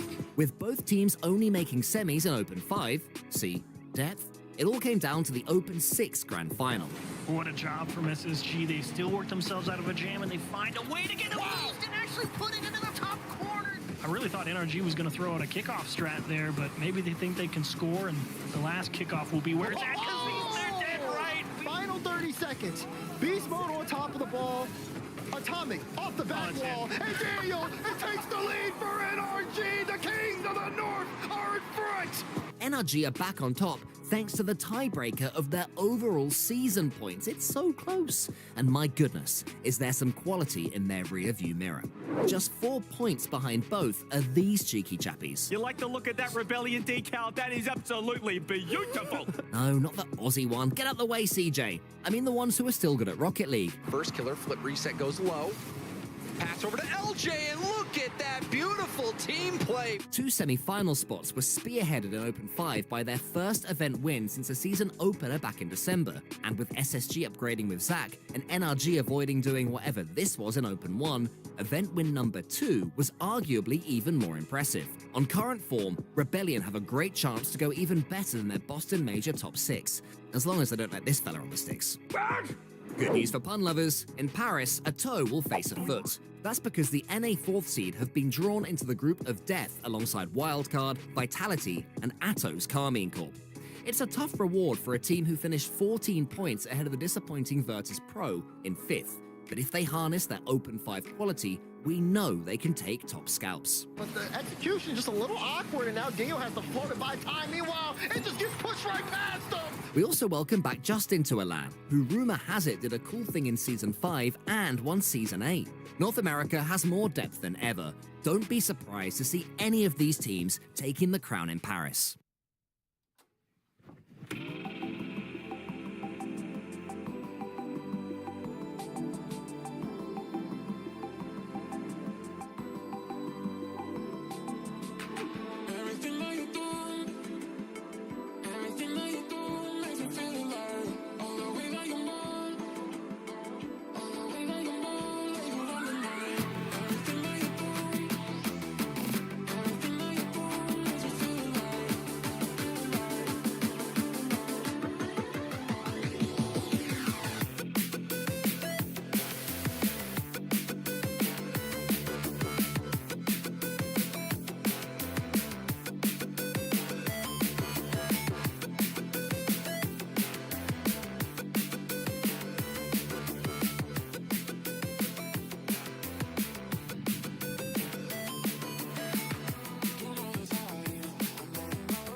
Can you feel it? The fire in your soul, leaping at the chance for love. Can you feel it? Haunting your senses, letting all your feelings go. But I can feel it rushing through my veins. Your love's the only drug I know. But we've been playing the hand now with devil. We can light it up. I know that we can make it through the night, but I can feel the fire inside. So there won't be nothing tonight.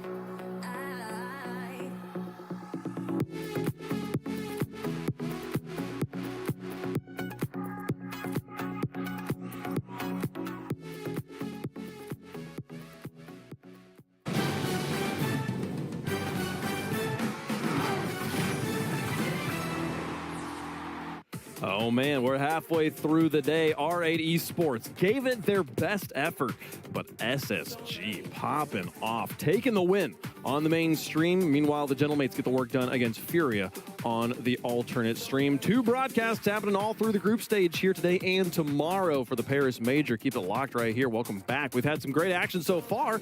SSG, Stumpy, thoughts? Did this elevate their stocks for you? I think I've had them as relatively high in my stocks. Certainly a dark horse coming into this event. I think it would be fun for them to make a good run. It'd be a shame to have them come out, obviously with Zach coming from retirement, going then back in, beating NRG. It'd be a shame for that to be the peak of this team in this season. So it'd be really cool to see him and the team come out, continue doing really well, because I think R8 played pretty well. I was pleased with what I saw, but SSG just had that little bit more. And we talked about it was going to be high scoring. It was 2 glass cannon offenses. Like, it felt like at times R8, just some small mistakes at inopportune times. I do feel like they played a relatively good series outside of those mistakes, but credit to Space Station capitalizing when they had to.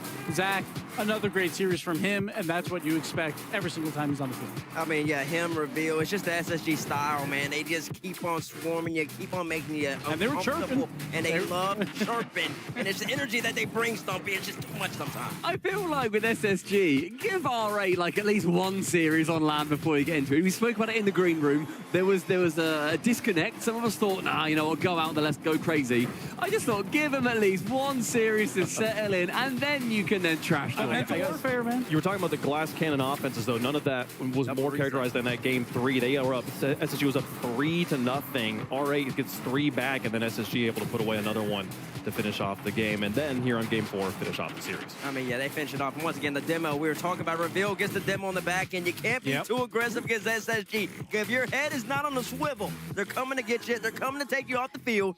And when they can do that, they're tough beat. I'm very excited, actually, to see how SSG matches up against this Gentlemate squad. Because Gentlemate is also a really aggressive team, and they're going to have to be wary because Reveal's coming from behind. But at the same time, this whole group, I feel like there's upsets, alerts across the whole thing. Yes, Space Station and Mates are 1-0. They are not safe yet. They could still finish 4th in this group. But you said the first tiebreaker is game differential there. Gentlemate's getting the sweep over Furia. Maybe that extra game they got there going to be a difference maker down the road tomorrow. Group D action going to be concluded for now. We got one more group? I think just one more group, right? We've been through every other group? Yeah, we've seen every other group. Let's go to Group C. Final group of the day as we've gotten through the other 3. And we'll be seeing, I think, Group A again, at the end of our broadcast. But let's talk about Group C's action. Twisted Minds, Ninjas in Pajamas, Shopify Rebellion, and TSM. Poor TSM. That's all I got to say about this group. I feel like there's 3 teams that are very, very close. I think everyone has them as 3 of the top 8 teams here at this tournament. But unfortunately, only 2 of them are probably going to make it out of top 8. So this is going to be tough. But Rebellion versus Twisted Minds, I feel like this is for potentially first place in the group. It could be. Ninjas in Pajamas going to be taking on TSM over on the alternate stream. The group stage here, we kind of mentioned on the pre-show, it's rough for APAC and SSA teams who usually trying to kind of find wins against each other here. TSM basically has 3 opportunities here in Paris to get the biggest win in APAC history, or that will be the end of their tournament. But I do also think it's a good opportunity to do that. Sometimes you need that trial by fire. Yes, you don't expect them to win it, but what can, as you say, every single LAN, what can they learn? What can then they take back with them and then really spread amongst the other teams that will then be scrimming them domestically? Really good experience for them. It's going to be tough. It's going to be horrible. It's going to be hard. It's going to be not very fun in the moment, but there is learning to be had. They'll be getting their first opportunity to get that learning and maybe get that win against the Ninjas in Pajamas. That'll be starting on the alternate stream right now. They're doing predictions over there, so they are going to be getting that game started here probably before the end of this little segment. I'll tell you how that game 1 goes. Mainstream, though, right where we were at. Hello, glad to have you here. We'll be seeing Carmine Corps play Vitality and Made in Brazil play NRG a little bit later on. Our next match. Twisted Minds taking on Shopify Rebellion. First killer on the field versus the #1 squad in MENA.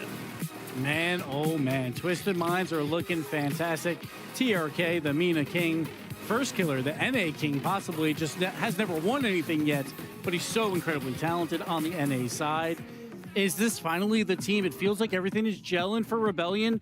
The teamwork is there, but you could say the same thing on Twisted Mind's side. So split one, Monkey Moon a little bit lost on the field at times, has figured out his place on this team. We see the team pass and plays by both of these guys in the top 10 plays. both these teams are favorites to possibly win this tournament. Twisted Minds bringing in the legend himself, Thanos here, Monkey Moon on the roster. Will he be enough to get them across the line and get them that title here in Paris? Leaf is standing by with the coaches of the teams. I've got Sad Jr. now. They were just talking about, Monkey Moon, Thanos. You've got quite the roster in front of you. I like it. We're missing. We got France, Canada, Saudi, all mixed across the board. Has that been a challenge, I guess, kind of like putting the pieces together? Has it fit pretty naturally for you? Yeah, I'd say in the beginning there was quite a bit of language barriers, but now we've come together in such a way that, literally just the scrims earlier, Monkey was speaking in Arabic comms. So, we're doing good now, but yeah, obviously there's challenges with having people from different regions come together. Was that the biggest thing, or did you find coming into the play styles too? Because we've seen how MENA players can play. Was that a challenge too, or did Monkey Moon click in? We did have struggles in the beginning, obviously, especially during Boston. We had clashes with how we wanted to play, but we've adjusted pretty well now to what we want to do and how we want to go against teams. I guess for you, do you like that kind of challenge, or would you have wished it clicked right away, or do you like the challenge of having to work with the team and put things together? Honestly, if it clicks right away, it's not the best sign. True, yeah. There's always honeymoon phase for teams, so if it clicks right away, there might be something wrong that you don't pick up right away, which is it did happen to us in the beginning a little bit, but when things started falling through and we saw our flaws, we were able to identify and fix them. Cool. Hey, well, hopefully that all comes together here on this weekend. Sad, thank you for chatting. I got to hop to the other side now, and see what they're up to. Of course, Twisted Minds have their opponents on the other side, Shopify Rebellion, and I'm wondering how they're feeling. I'm going to talk to Coach Violent Panda real quick. My man, how you feeling today? Feeling good, man. I think we're ready. Yeah. Yeah, it sounds like they are too. They said that they're starting to click though. But did you guys feel like you had to click? You guys you've had a lot of experience together now. No, yeah, I mean, we've done great all split, I think, I would say. We amped up all year, amped up this split as well, finally found our groove, and I think we're ready, yeah. Does that ever make you nervous, having a good groove coming into it that maybe something could disrupt it? Does that ever arise in the communications with the squad? Yeah, but the thing is, we know what makes us good, we just got to follow it, and then that's it. Hey, well, hopefully that's just it for you guys. Good luck in the match going forward. Let's get on with it. Calm, cool, and collected as ever. Violent Panda's got his team locked in here. First killer, you can see he's made it to the grand finals twice at a major here, yet to hold the trophy, and it's the biggest achievement sitting in front of him, if you ask him. Yeah, I mean, thankfully for him as well, seeing as he's lost both those finals to a Vatira-led team, Vatira's not on the other team this time. So that's quite nice. First series of the day, it's not going to be any problem for him. I think that, I like how Sad Jr. kind of phrased what was happening with the team. Like, yeah, we clicked a little bit, and then we really didn't click. Brought up the Boston major result. It was disappointing. 9th to 12th. That's not what you expect from one of the best 2v2 duos in the world with the GOAT of Rocket League. You don't expect that to happen. So I like that they are very aware that, look, we worked on it. We know that's not enough for us, and they've clearly been grinding since that point. Yeah, both these teams, I feel like, have grown in Split 2 to become a contender to win the tournament. I think going into Split 1, everyone's like, yeah, Rebellion might be a top 8 team, but that's about it, and that's what they did. And Twisted Minds, everyone's like, we still need to see it, and we didn't. But in Split 2, both these teams look way better than they did. So now it just comes down to you put it on the field in Paris, you try and win this group and go those 2 lives for a top 6 spot. Well, and I want to give a little bit of credit to Twisted Minds there in Boston. They were also in Group C in Boston. That was then the one that had Vitality and Karmine Corps somehow in the same group there as well. And that was Space Station as the 4th group. So they were in the group of death. They missed out on making it out of that group just barely there in the 3rd spot. So really a brutal result they experienced in Boston, and experience they can easily take to here in Paris to try and get a better result. Yeah, but I feel like it really comes down to how does Monkey Moon gel on the LAN stage with these 2 guys, and then how is Kofor playing? I feel like Kofor's been hit or miss on Shopify Rebellion, and that really leads to them being either a Worlds contender or just barely a top 8 team. So I really want to see how these 2 gel with their 2 teams.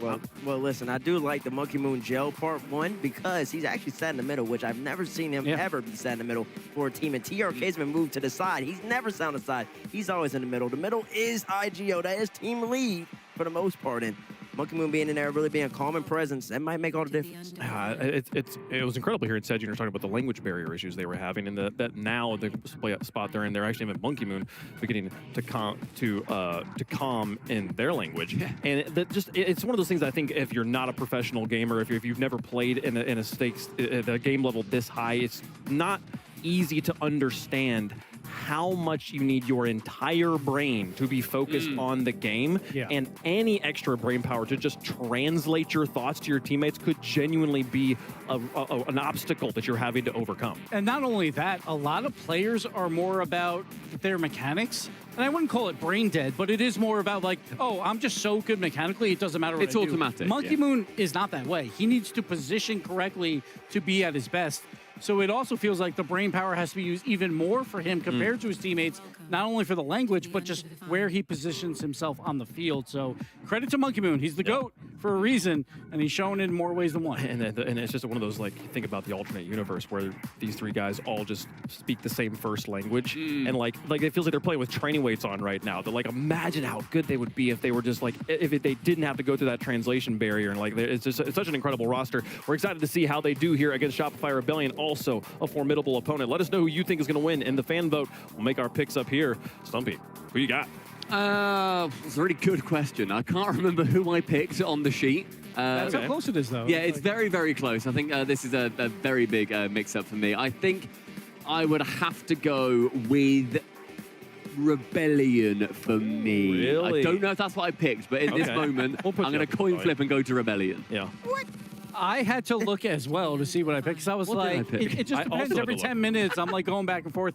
I went with Rebellion. I love First Killer, obviously. I just feel like the team is gelling at this point. I actually went Twisted Minds on the sheet. I'm really sorry. If we can switch it, that'd be great. Production hates you now. That's my fault. That's my fault. But that's how close this is, right? Both these teams are coming in so good right now that I think either one could win this group. And there's also ninjas in this group as well. So it's going to be tough, but I'm going with Rebellion for this match.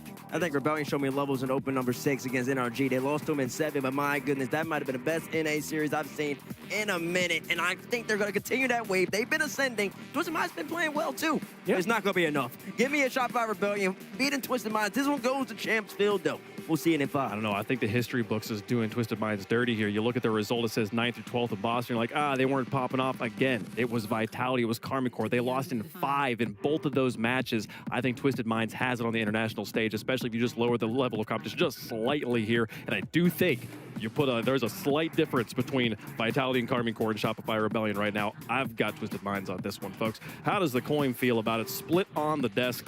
Can the coin be the differentiator here? Green on one side, blue on the other. It's going to be Twisted Minds for the coin. Coin's been having a bad day. Bad day? Oh, no.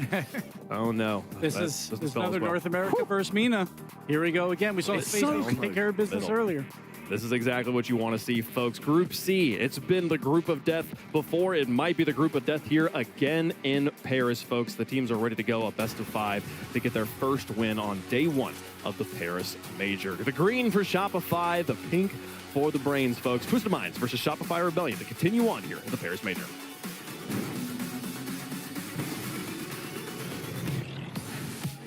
Let's kick off game 1, brought to you by Progressive, and we have another Mina versus North America matchup. SSG proved to be the better team against R8, but I think Twisted Minds, Cole, is a different beast altogether. Yes, absolutely. I mean, Shopify Rebellion, last time they were at one of these majors, they ended up going out top 6, and it was an 0-4 to Falcons, and they always get a freebie to start things off. That one hits the post directly from the kickoff. He's a little bit relieved, I think, and there was much talk about him now sitting in the middle of his team, taking the reins, learning the language, really completing this Twisted Minds roster. I wonder if that'll help make the difference, get him over that hump. This is going to be a difficult group. I think, you know, TSM definitely the underdog in this group, but Twisted Minds and Rebellion both believing that they can top this group out. And it could go either way. You got Ninjas in Pajamas, also the other team, coming out of Europe. It's going to be a big contender to take it. But as T-Base said, Shopify Rebellion showing some fantastic teamwork. This split, levels that we have not seen from Shopify Rebellion before. So you wonder if this is their time. Yeah, winning an Open 5. Their first Open win since the first one of the season. And arguably more impressive considering that SSG had Zac by then, NRG had gotten over their sort of post-Worlds winning disappointment, so Kenny at the top of this game, and they were coming to the top of it, and that dates, I mentioned on the desk as well, that Game 7 they had against NRG in the 6th Open. Real top team. Here comes Firstkiller. Might be the lead. Fronts it forward. What a save there from Nubo. He's got that read from the crossbar. Oh, great stuff from the 1v1 world champion. Nubo is going to be one of the best, if not the best defenders on the goal line. Showing you his chops, making that play. Another shot going to be tipped aside. Things starting to heat up a little bit. Rebellion having some looks on net. Twisted Minds holding off the attack so far, but this is another awkward ball. Firstkiller waiting for his chance to go in. LJ will try to go for the backboard. And Nubo, that extra touch throwing TRK off. Yeah, Twisted Minds, a team who had a very tough group back in Boston and decided to go all-out attack, but this time they're having to sit deep because Rebellion are coming at them like a house on fire. Monkey Moon gets a demo and then gets the ball to the side. It was actually TRK's demo, but it was on a Shopify Rebellion player.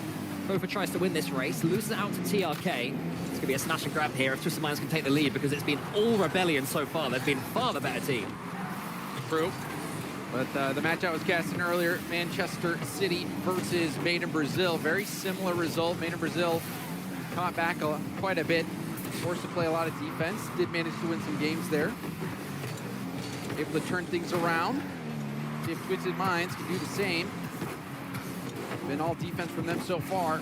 Firstkiller reset. Back down to the ground, trying to play that unpredictable game. Still dangerous ball. A shot from Firstkiller just off target. Yeah, Rebellion hitting the post again, though. You wonder how long Twisted Minds are going to be able to hold out for. They've barely got the ball in the orange half. Shopify Rebellion not letting them through as Firstkiller keeps the attack going again. LJ will leave it to Kofa, who can't quite get the angle. Gets some height on it, but Monkey Moon gets the early read. Still one of the speedier players in this game. Now incredibly experienced, needs to do it again, uses all of his boost. It's going to be Firstkiller, but Nubo gets in, but Twisted Minds so low on boost defensively. Nildo getting the stops. All it takes is one counterattack. There's the pass off the backboard. Firstkiller denies the shot from Nubo. It's going to keep on back to Firstkiller. So we did see that counterattack opportunity be quite threatening for Twisted Minds, and they're back on the attack again. Yeah, Twisted Minds have managed to weather the storm, and now it's their turn. Monkey Moon has a shooting chance. It just goes over. But the Blues keep on coming. Firstkiller tries to get the floor pinch, isn't able to, and this time it's Shopify Rebellion who are stretched for boost. Kofa uses all of his just to keep that ball in the air, gets a couple of touches on it. Twisted Minds now looking the more dangerous team. Kofa trying to get that demo. Kofa, one of the best demoers in the game. Now going for the bounce shot underneath the defense. Kofa the first to strike. It's a clever finish as well. Twisted Minds have made so many saves, but the shots were predictable. This one from Kofa, he takes all the power off. Monkey Moon assumes it's going high. Kofa knows better, and it is Rebellion after losing their initial burst of attack that take the lead. A double fake comes in for the kickoff as well. Here's Nubo, gets it out wide to TRK, but Firstkiller read it all the way. Well played by Firstkiller to control that ball. And now Kofa will have another look. Pops it up and over Nubo. It's a reset, goes for a bump, lands it. Scramble in the corner, Nubo gets it cleanly into an air dribble. Flip, reset, no, goes for a 50 instead. And that's enough to tie things up. You can't give Nubo that much time. He's done these plays so many times. Firstkiller does his best, but Nubo, fire an almighty dunk, gets the quick equalizer for Twisted Minds. You saw what he did there. He showed that flip reset, got the defense to believe in it, but instead goes for that 50. TRK going for another one. Monkey Moon keeps it high as well. LJ got a bite of that ball, and it was all important. Gets it as far as the center. Nubo, though, takes control yet again. One of the most mechanical players in the world. In the end, it falls to Monkey Moon, a man who's never relied on his own.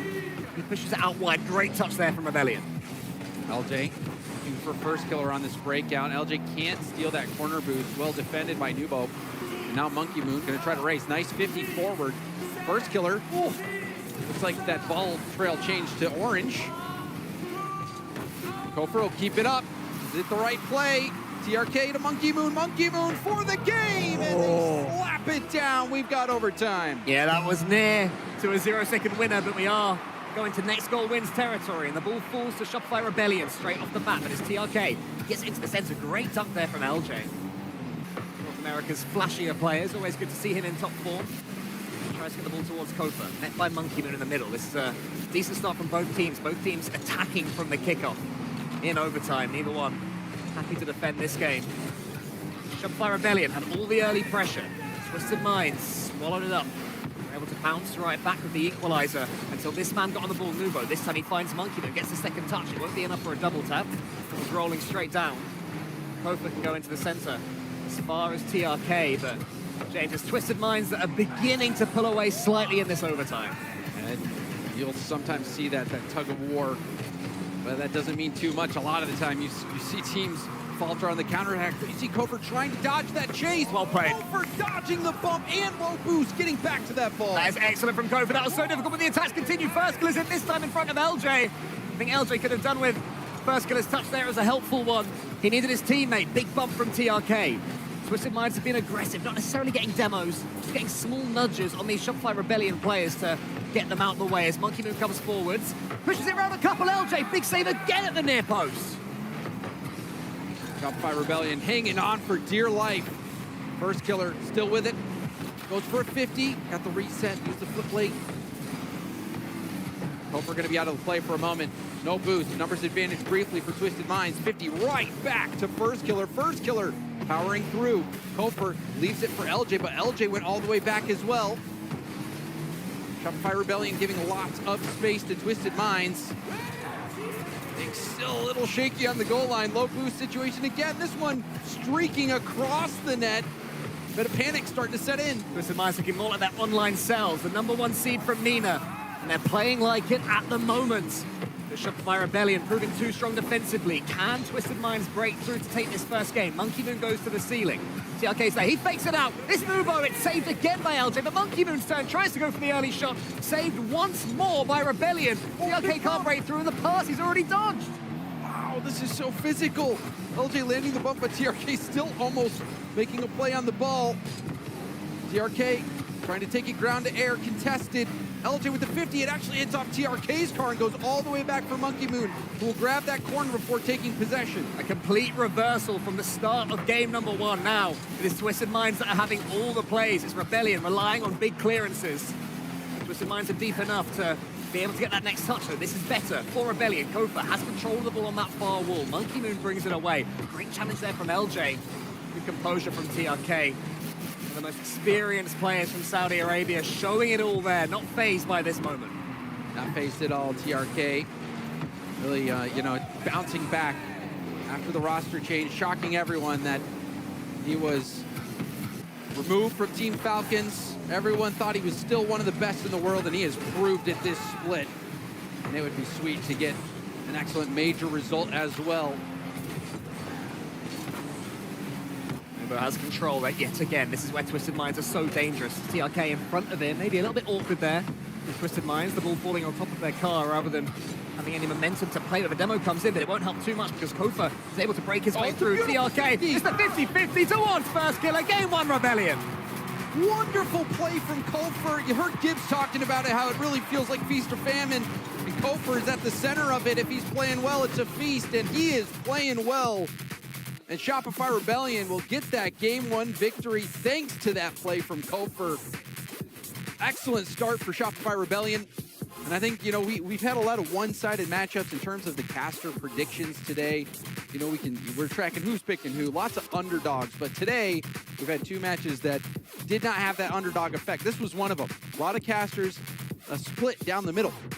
And I think a lot of viewers probably split down the middle too. What do you expect in this one? Twisted Minds, the top MENA seed. Rebellion, technically the 3 seed out of NA, but they, it was a tight race in NA. They won Open 5. Rebellion have been looking probably better than they ever have. And you're starting to see in Game 1, it looked like they, even though it did go into overtime, they had a lot of the initiative in that game, I think. Oh yeah, for sure. I mean, if Kofa can keep playing the way he did in the opening game throughout this series, then Rebellion got a chance to win this series, to win this event, because that was a flawless performance from him. He got their first goal, The overtime winner was due to his 50-50 and the save, James, as well. Don't forget that save. He's being nibbled at in the corner by an opponent. Then someone else with full ball control coming right down the middle. Somehow he reels away and saves it. And not only reel away, but you saw the boost indicator. Yeah, Like, he had nothing. It looked like he had nothing in the tank. So to be able to dodge that contact on low boost already, get back and make the save in that situation, it was remarkable and worthy of extra praise. But things start out a little shaky for Rebellion. Now Twisted Minds with a kickoff goal. Yeah, I mean, there was hints of that in the opening game, and it seems that Rebellion haven't learned from it. I mean, we had a post hit from Twisted Minds after about 3 seconds in game number 1, so... Going for boost, no cheat. It's not ideal there from Rebellion, but credit to Twisted, they read what Rebellion were trying to do, and maybe Rebellion equalized straight away from a kick play of their very own. Not to be. So Twisted Minds, they'll take the freebie ahead of game 2. Certainly will. Bit of silver lining for Rebellion fans is that, hey, at least there's a lot of time to catch up. Goals kind of coming at a premium. Gopher already being tested once more. Worst killer trying to force this ball forward. Controlled by Nubo. Gopher with a jump. Back to back. Insane 50s. Nubo took 2 players out of the play. A complete mirror from the goal that Twisted Minds got in the first game as well. Nubo doing all the work. TRK following him up. Those team dynamics have been growing and strengthening throughout the MENA season. Such a dangerous player, James. He is. You saw his goal last time as well. He fakes the reset, got the 50 right there. Both of those 50s, the 50s from Nubo have been tearing Shopify Rebellion apart. Oh, this time he goes for the double tap at the near post. It was a fake from Monkey Moon. Smart play there from Twisted Minds. 2-0. What a start for them. Shopify Rebellion yet to really get into this second game. Certainly got a team here who are capable of doing so, but they'll have to step up soon, especially with more shooting chances. Monkey Moon, this is bread and butter. A missed touch here. You can see Spaghetti butter. You see what LJ was trying to do. He wanted to roll that ball up the wall, accidentally bounced it off the sidewall.